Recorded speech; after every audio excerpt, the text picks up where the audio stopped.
नहमदुहु व नसल्ली अला रसूलिहिल करीम। एक सवाल हमारे पास आया कि कुरान मजीद की उर्दू में बेहतरीन तफसीर कौन सी है। यानी आजकल के दौर में अगर हम किसी तफसीर का मुताला करना चाहें, कुरान मजीद की तफसीर का बेहतरीन तफसीर कौन सी है।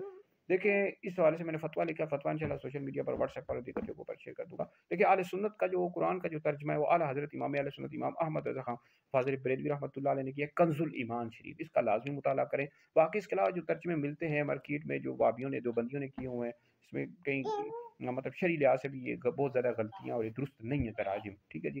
तो इनका हरगिज़ भी आप मुताला ना करें। अगर आपने तर्जमे के साथ कुरान मजीद का मुताला करना है तो लाजमी मुताला करें कंजुल ईमान शरीफ, जो आला हज़रत इमाम अहमद रज़ा खान फाज़िल बरेलवी रहमतुल्लाह ने किया है। बाकी अगर आपने तफसीर का मुताला करना है उसके साथ साथ, तो नूरुल इरफान, जो हकीमुल उम्मत मुफ्ती अहमद यार खान नईमी रहमतुल्लाह अलैह ने इसकी तफसीर की है, नूरुल इरफान, ये भी मिल जाएगी आपको मार्केट से।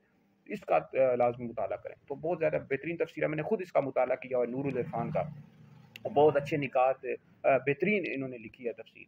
नूर इरफान का लाजमी मुताला करें। बाकी अगर आपने वीडियोस की सूरत में सुननी हो तो कोई बंदा पढ़ा लिखा नहीं होता तो मुफ्ती दानिश हाज़री मेरा यूट्यूब चैनल है, आप सर्च कर लें तो यहाँ पर आपको मुफ्ती दानिश हाज़री यूट्यूब चैनल पर आपको तफसीर मिल जाएगी। कुरान मजीद की किसी आयत के हवाले से आप तफसीर सुनना चाहते हैं, मुफ्ती दानिश हाज़री लिखें तो आपके सामने तफसीर आ जाएगी। ये मेरा यूट्यूब चैनल है। बाहर वीडियो सुने, दीगर लोगों तक पहुँचाएं, आप लोगों के लिए बहुत बड़ा सदका जारिया। तो बाकी याद रखें, वाबियों देवबंदियों के तर्जमे हरगिज़ भी पढ़ना जायज़ नहीं है। इन्होंने बहुत ज़्यादा शरई गलत की गलतियाँ की हुई हैं।